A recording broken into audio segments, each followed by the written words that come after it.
Day 18, 30-day commitment to myself, and got something written down here. I'll just go through it. So if you've learned how important our resume is when it comes to applying for a job, you put your name at the top, big and bold. It includes your education, all of your experiences that you have associated to the job you want. But here's a resume that no one talks about. Your verbal resume. Just like how when you hand your resume out to the hiring manager and they look at it for 10-15 seconds, what is your verbal resume?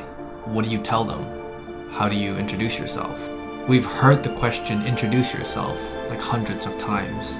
But every single time someone says that, we often question it and we'd be like, oh, what do we say?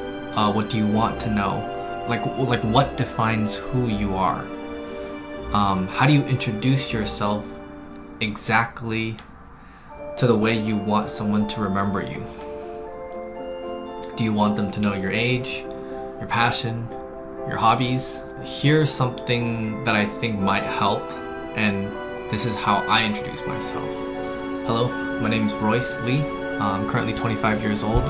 I am a photographer, videographer, and I have experience in video editing and the Adobe Suite. I've been using that for the past 8 years now, so I'm pretty proficient in that aspect.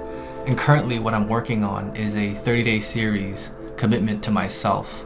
And the series is, what if you promised yourself everything you would do for the next 30 days? How far would you grow? And how much of a better person do you think you could become?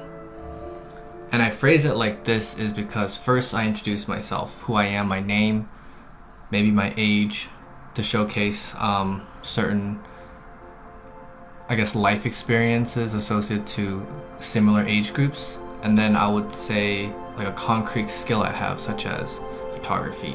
And then I would talk about the amount of experience I have in one particular thing associated with that concrete skill. And then finally, the last thing I would talk about is something I'm currently working on. And that's my verbal resume. So next time someone asks you to introduce yourself, just any occasion, any location, any event, hopefully you can use this framework to help yourself to introduce yourself the right way for someone to potentially remember who you are. So that's what I wanted to say. Might be a little bit of a long one, but yeah, see you tomorrow.